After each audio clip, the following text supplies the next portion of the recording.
Selamat datang kembali di interview eksklusif Board Game ID di Spiel 2019. Bersama kita sekarang ada Matt Leacock. Dia adalah salah satu game designer terbaik di dunia.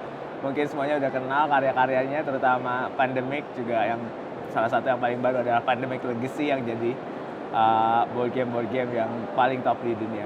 So it's nice to have you here. Hey, thanks for having me. Welcome to booth of Indonesia in the Spiels, and it's really great honor. I know that in Indonesia, a lot of people become big fans of you through Pandemic. So it's been great to have you here. So I think I want to ask a little, several questions, and please, how you start everything? Because I know that you are. I read a lot about you that you are a UX designer before. Yeah, that's right. Into it. Right. You are in this digital world with the whole thing, and then. I'm not saying it's out of sudden, but seems like you find a way to be one of the greatest person in this industry. Like it's like switching thing, and how it start? It was very gradual over a long period of time. I've always wanted to design games since I was a kid. Not so much for a living, not for a job, but just to get something published someday. And I did it, as a teenager, and I made a lot of really bad games, and I tried to sell them. I brought my first one here in 2000 to Spiel. So. Wait. Before you start everything, you were... Yeah, I came here when I was, I guess it was almost 20 years ago. And I sold a little game that I made by hand. Here in Essen? Here in Essen, yeah. You sell a game here in Essen? Yeah, I had a tiny, really small booth in Hall 9, and it was really ugly, and we built the games in my hotel room, and... You have booth in Hall 9? Yeah, back when there was a Hall 9. I know that. It was a back alley, and right. Outside exit door. But anyway, you made the game from your head, out of it, and then you bring it here and you sell it. Right, yeah. I brought 150 games, and they were handmade, and I think I managed to sell them all, barely, which actually with this many people is not that hard. But, you give away a lot to the press and so on. But the most important thing, I lost a lot of money. with everything sold out, but still the import taxes alone just took out all the, it was horrible. But I met a lot of really good people. A lot of people who invited me to conferences, and I got to network and meet people that helped. And then after that, I started working on more games, and eventually I came up with Pandemic. So let's say you start, that's the point that when you start to bring the game in 2000 and you have your Pandemic around 2000. It came out in 2009. 2009, but I started on it like 2004. You started Pandemic idea in 2004? Yeah, 2004. It took me like 3 years, and then 1 year at the publisher. Okay. Okay. It took 1 year at the publisher to refine 3 everything. 3 years to polish it and refine it. Because I didn't know what I was really doing, So. But then it's take off. Yeah, now I feel like I kind of know what I'm doing a little bit, more than I used to. Okay, but a lot of people agree that Pandemic is, some people call it evergreen, that can always be expand and always be relevant, always be playable and everything. Can you explain a little bit how you find this idea in the beginning? This kind of, I believe around, if you started like 2004, not so many co-op game in a way, I believe. Yeah, there were a few. There was Shadows over Camelot, which I played, and it didn't do a whole lot for me. But I played Reiner Knizia's Lord of the Rings. Okay, Lord of the Rings. Wow, so. But I guess that's all against one, is it? No. It's fully cooperative. Okay. And I was like, wow, cooperative games can be really fun. I want to try this because. I played cooperative games with my wife, and we always had a good time. It didn't matter who won, who lost. Even a big loss was fun, right? So I thought, this would be fun to design so I could play these with my family. And I gave it a try. And disease was in the news a lot. I don't know if it was SARS or bird flu or swine flu or what. There were a lot of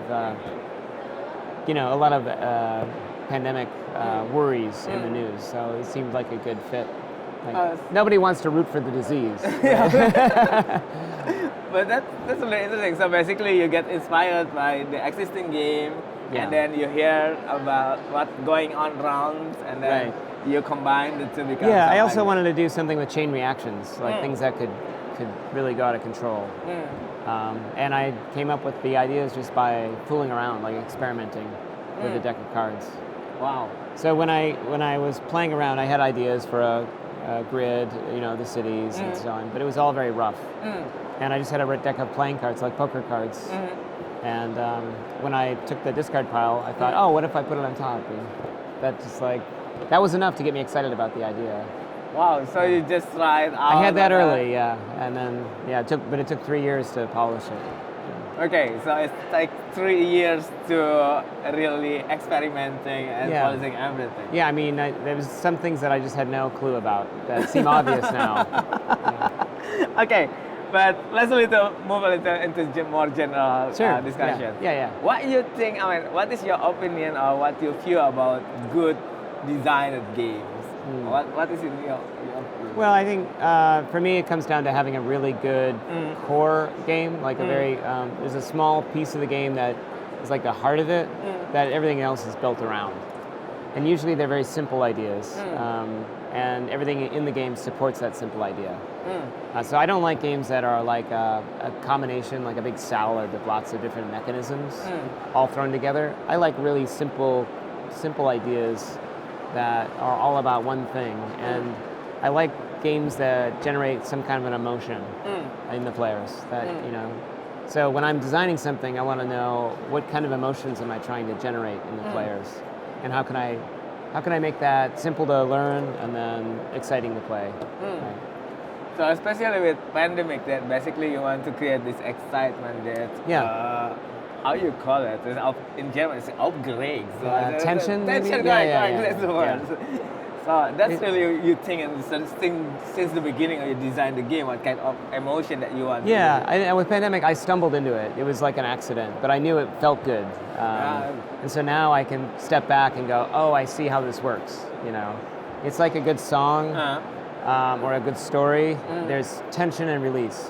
You build up some tension, and then you get a take a breath, and then there's lots of tension, and then you take a breath.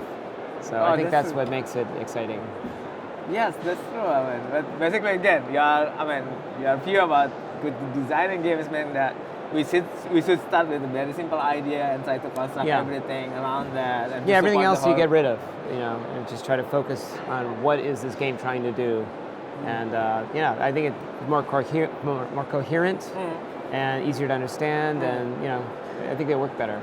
Okay, how is the best way to do that? I mean, obviously we a lot of way, but how for me, it's the first part is critical.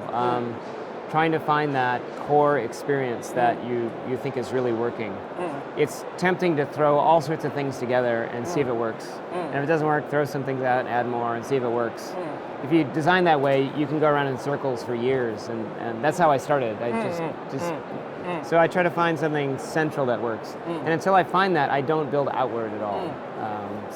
And that's just a lot of experimentation. So you have to really kind of play and get your hands dirty and prototype. So it's no good to get in a spreadsheet or a journal or even a sketchbook. If you spend too much time there, you don't know if it's going to be any good. You have to play. So play testing. Play as early as you can. And as many as possible to test at the end of it. Right.